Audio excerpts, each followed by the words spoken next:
Los lunes, que tiene que ver con las abuelas cuentacuento. Hoy nos visita la señora Norma de Bertolini. ¿Cómo le va? Buen día. Hola, Zuli, ¿cómo estás? Pero muy ¿Todo bien. ¿Qué Acá. trajo para compartir hoy? Bueno, hoy vamos a tener el gusto de escuchar un cuento del fundador del director de nuestra fundación, que es Membo Giardinelli. Voy a leer un poquito su... Dice, nació y vive en el Chaco, narrador, ensayista y periodista. Su obra ha sido traducida a varios idiomas y obtuvo importantes galardones. En 1999 donó su biblioteca personal a la fundación que lleva su nombre, Membo Giardinelli, la que desarrolla una importante labor cultural, educativa y social, y patrocina desde 1996 los foros internacionales por el fomento del libro y la lectura. Muy bien. Sí. ¿Eres el fundador de...? El fundador de este las grupo. Abuelas Cuentacuento, sí, de este programa de Abuelas Cuentacuento, porque tienen otras actividades también. Claro. Y la historia, el cuentito que tengo, se llama Yarará como manguera, de él escrito por el director. Muy bien. ¿Lo puedo leer? Escuchamos, Bueno, sí. aquel diciembre, dice, fue tórrido y húmedo. Habían caído lluvias como para el campeonato mundial y nosotros volvíamos de Samu-U.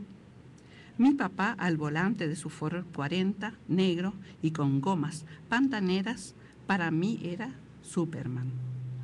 El Tano Poletti fumaba a su lado y yo iba sentadito en el asiento de atrás, cubierto de polvo y atento a los bichos que a la hora del crepúsculo entraban por las ventanillas como municiones.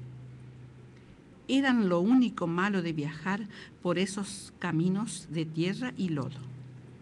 Uno iba ahí como en un barco, meta a dar bandazos, como muñequito con resortes.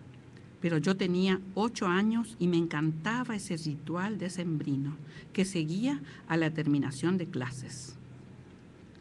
Los caminos del Chaco y de Formosa eran horribles, apenas huellas abiertas por los camiones, cargados de algodón que salían de las chacras.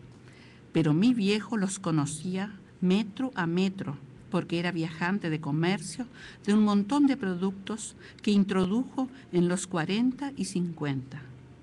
Marcas como Nestlé, Terrabusi, Águila, varios vinos de Mendoza y la primera agua mineral que llegó al Chaco. Aquella tarde del 24 hacía un calor de 1000 infiernos y el Ford bufaba recalentado, jalando esforzadamente el acopladito de 2 ruedas que mi viejo enganchaba del paragolpes trasero y con el que llevaba todo tipo de mercaderías debidamente estivadas. En la cabina el humor era espeso, porque eran las 8 de la noche y queríamos llegar a casa a las 11, pero por los pozos y barriales apenas se podía ir a 20 por hora y encima ya habíamos pinchado 2 veces y no teníamos más cubierta de repuesto. De pronto el Ford pegó un brinco y pareció que se iba a la cuneta.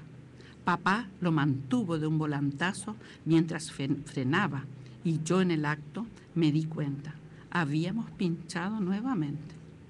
Se jodió la fiesta, anunció. El Tano escupió tabaco y se rió. Buon Natale con agua. Y miró para atrás y me regaló un guiño. El acopladito estaba lleno de botellas de agua mineral. Mi viejo se bajó a mirar la goma destrozada y el Tano se fue a orinar entre unos chullos. Cuando se dio vuelta para regresar, de pronto pegó un salto en el aire mientras soltaba una puteada en dialecto y gritaba: ¡una víbora! ¡Una putana! ¡Una yarará como manguera! En el mismo segundo en que el Tano caía, mi papá metió la mano bajo del asiento, sacó un machete y se estiró sobre el Tano y le encajó a la víbora primero un planazo y luego un a fondo de filo que la destrozó. «No bajes, que pueden andar en yunta», me gritó a mí y jaló al Tano hasta el coche. Este gritaba, desesperado, que por favor no lo dejara morir. Papá, velozmente, lo ayudó a acostarse en el asiento. En silencio y sin hacer caso de sus gritos, le agarró la pierna, le quitó la media y el zapato, le miró la picadura sobre el tobillo y tras decirle, ahora aguántate, le encajó un mordiscón y empezó a chupar. Lo hizo sin asco, mecánicamente, y como si no fuese la primera vez. Chupaba y escupía. Se pasaba el brazo por la boca y volvía a chupar y a escupir. Así varias veces y al final echó tabaco picado sobre la herida. Después le desgarró el pantalón hasta la rodilla, se quitó la camisa, la rompió en tiras y empezó a hacerle un torniquete abajo del menisco. El Tano gritaba como las monas cuando andan con cría.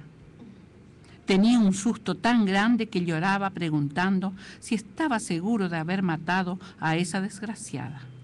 «Cállate y déjame», decía papá, mientras pasaba un destornillador por entre el nudo de las telas y lo giraba lento y firme, apretando músculos y venas para impedir que la sangre envenenada subiese al resto del cuerpo.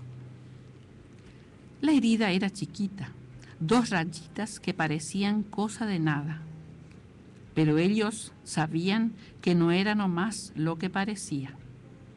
El Tano aullaba a cada vuelta del torniquete y se agarraba de la puerta del coche soportando el dolor. Y en ningún momento dejó de maldecir. Yo miraba todo con ojos como palanganas, fascinado por la desesperación del Tano y la concentración y diligencia de mi viejo. Desde el asiento de atrás podía ver también el lomo gris verdoso de la yarará muerta, ancho como de 5 centímetros.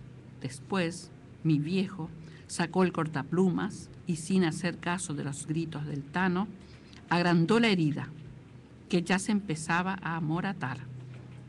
Apretó un poco más para que manase sangre mientras decía, «No te marees, Tano, no te marees».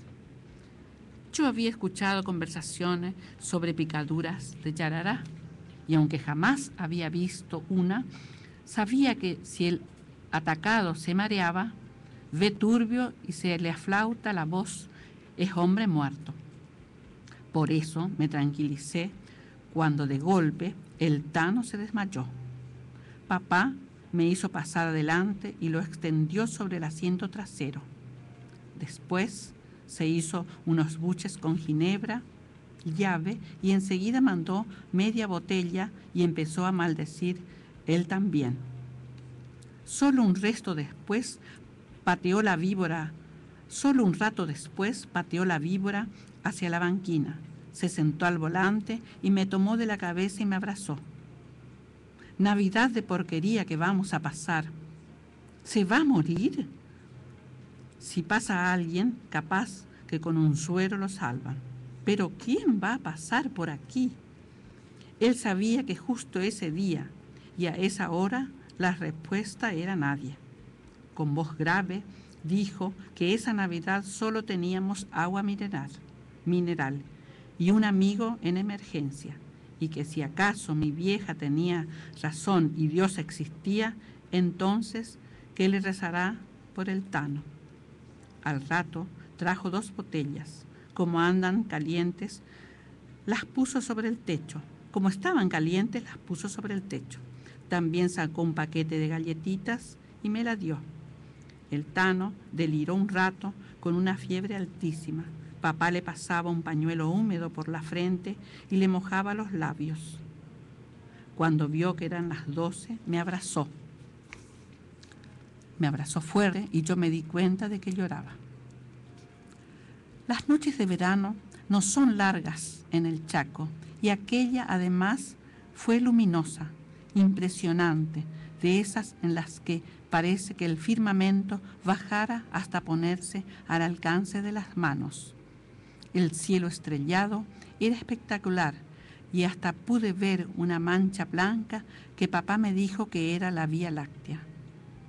Era tan lindo que yo pensé que todo iba a salir bien. Además, aquel verano todo el mundo andaba optimista y el Tano y mi viejo planeaban hacer guita a montones. Después papá me ordenó que durmieran y yo cerré los ojos. Al ratito se fue al asiento trasero y lo abrazó al Tano, que parecía dormir.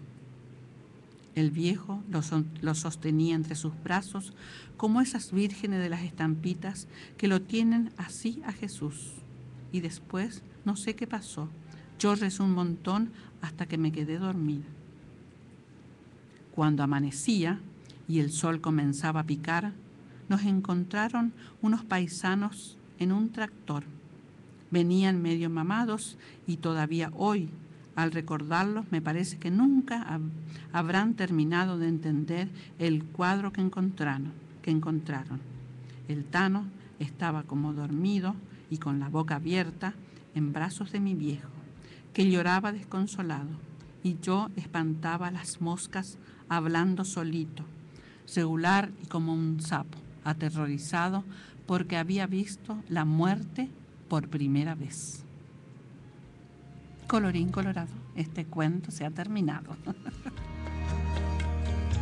Un cuento que refleja el paisaje también de nuestra zona, ¿no? De Chaco, Formosa, Corrientes, y el calor. Sí, el calor, sí, claro. Es perfecto, es un hermoso cuento. Y los peligros que también nos podemos encontrar en el campo. Ya ves lo que pasó con el pobre Tano. Ajá, perfecto. Sí, pues. Y como nuestros abuelos, nuestros padres saben cómo los primeros auxilios y cómo enseñarnos a nosotros cómo debemos comportarnos, ¿no es cierto? Seguro, a tener el cuidado. El cuidado en un caso así. Seguro. Y en un lugar donde... Norma, por favor, cómo se llamó el cuento? El cuento se llamó Yarará como manguera, de Mempo Giardinelli. Como ya te dije, es el fundador de nuestro grupo, de la fundación. Es el director de la fundación. Ahí está. Muchas gracias, Bueno, Norma. muchas gracias a vos. Adiós.